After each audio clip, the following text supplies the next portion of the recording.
Long Próspero, eu sou o professor Marcelo Climates e hoje vamos conversar um pouquinho sobre inteligência artificial. Na verdade, o objetivo desse canal era conversar sobre esses assuntos de tecnologia, mas o canal começou a ter um viés um pouquinho mais para concurso. Então, vou realizar meu sonho hoje, vou falar um pouquinho de inteligência artificial, mais especificamente sobre uma técnica que eu utilizei na minha dissertação de mestrado, ou no meu trabalho de mestrado como um todo, né, que se chama lógica fuzzy ou lógica nebulosa, né, eu prefiro o termo traduzido porque ele faz mais sentido para a gente aqui no Brasil. Inteligência artificial nada mais é do que a utilização de técnicas que tentam imitar o comportamento humano. A gente tem assistido bastante filme que fala sobre inteligência artificial, sobre computadores autônomos, né? Esses computadores, tipo homem bicentenário, a gente chama ele de inteligência artificial forte, né? Ele utilizaria várias técnicas de inteligência artificial para imitar mais o comportamento humano.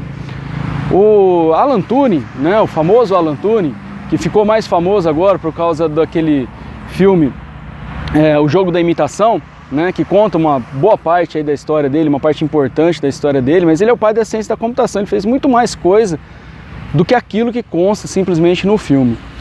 Bom, o Alan Turing, ele propôs um teste que a gente apelidou depois de teste de Turing, né, para saber se algo era inteligente ou não.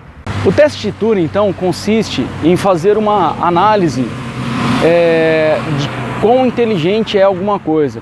O teste, ele simula o seguinte: eu coloco uma pessoa numa sala isolada e numa outra sala eu coloco um computador e numa terceira sala uma pessoa para conversar com esse interlocutor.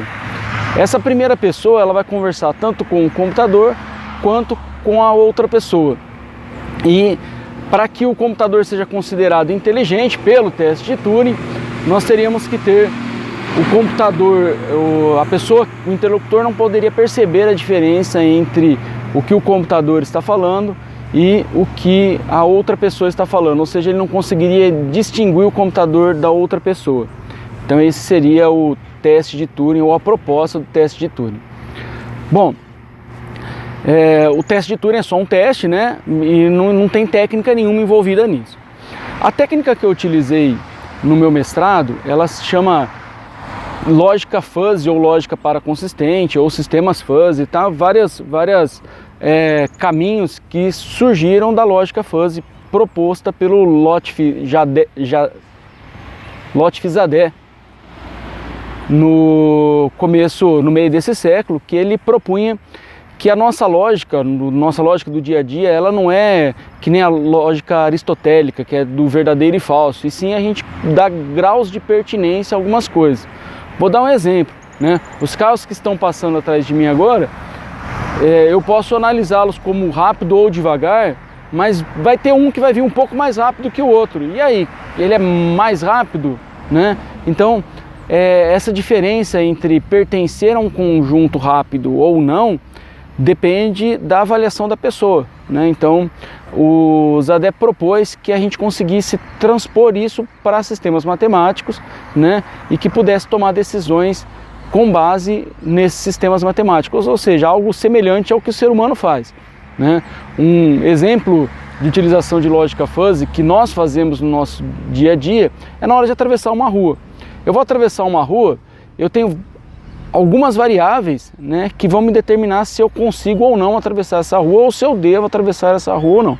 Então eu vou olhar o carro vindo e eu vou saber se ele está rápido ou devagar. Eu não vou saber a velocidade exata dele, né? Eu vou saber que o carro está vindo rápido ou que o carro está vindo devagar. Eu vou olhar se a rua é estreita ou larga. Eu não vou pegar uma trena e medir se essa rua é estreita ou larga. Eu vou dar uma aproximada, né? Falar, a rua para mim parece estreita, a rua para mim parece larga, né?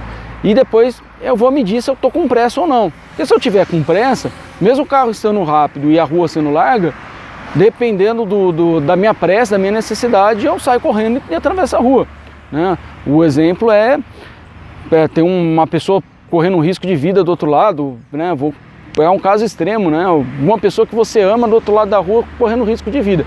Você vai atravessar independente do carro estar vindo rápido, do carro estar vindo devagar, né?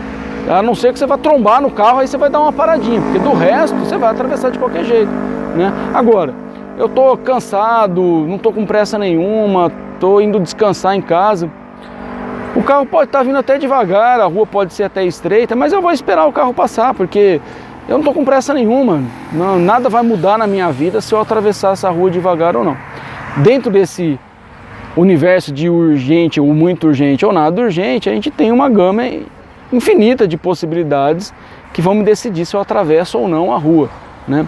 A lógica paraconsistente tenta fazer... paraconsistente não, desculpa, a lógica fuzzy. Paraconsistente é uma outra coisa. A lógica fuzzy, ela se propõe a trazer isso para o computador, para que o computador possa tomar decisões mais rápidas, sem necessariamente ter a medida exata de alguma coisa. Tá? Vamos pegar o exemplo então da rua, né?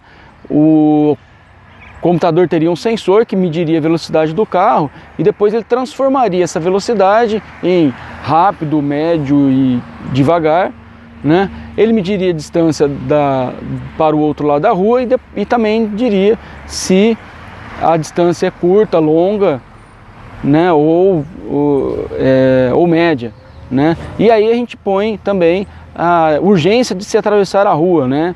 E aí muito urgente, pouco urgente, né? Nada urgente, e a gente pode criar uma certa variáveis. Bom, transformando esses valores numéricos em variáveis fuzzy, o celular está piscando, ele vai dar uma paradinha, eu volto daqui a pouquinho. Então, continuando, transformando essas variáveis do mundo real em variáveis fuzzy, agora nós temos a possibilidade de transformar, de usar a nossa lógica aristotélica, né? Com esses graus de pertinência e fazer a nossa decisão de atravessar ou não a rua e, mais importante ainda, se eu atravesso ela correndo ou se eu atravesso ela devagar, né? Então, decidido se eu vou atravessar ou não a rua, eu tomo a decisão se eu vou atravessar ela rápida ou devagar. E aí a resposta desse rápido ou devagar também vai ser um grau de pertinência rápido ou devagar e que vai me tornar, né, nesses grupos, nesses conjuntos fuzzy, a velocidade aproximada que eu tenho que desenvolver para atravessar o outro lado da rua. A gente usa fuzzy, a gente usa lógica nebulosa o tempo todo na nossa vida, só que a gente faz isso naturalmente. O computador não, né? O computador ele usa a lógica aristotélica, do verdadeiro ou falso. Essa lógica que eu expliquei agora, a gente tenta transpor para o computador essa lógica aproximada. Bom, esse foi o vídeo aqui sobre lógica fuzzy. Espero ter conseguido explicar ou ter me fazido entender sobre o que é lógica fuzzy. Não me proponho aqui a dar uma aula sobre fuzzy, mesmo porque o fuzzy tem várias coisas. E um detalhe triste, né? Eu fui pesquisar um pouco antes de voltar a falar e descobri que o Zadé morreu agora em setembro de 2017. Um fato triste para a ciência, né? Um cara que contribuiu muito para a ciência da computação e que infelizmente no nosso mundo de urgências e emergências aí a gente não acaba nem percebendo, né? Seria um cara que merecia homenagens, né? Um matemático importante, um computólogo importante, né? Que veio a falecer, mas a gente sempre vive falando desse pessoal que está mais na mídia, né? E que não é para a ciência tão importante assim. Pessoal, muito obrigado, tenham uma vida longa e próspera, que a força esteja com vocês e até o próximo vídeo. Finalizei o vídeo, esqueci, Diego, brigadão pelo microfone de lapela, presente espontâneo, emociona a gente, valeu aí, espero fazer bom uso dele aí nos próximos vídeos. Brigadão, cara.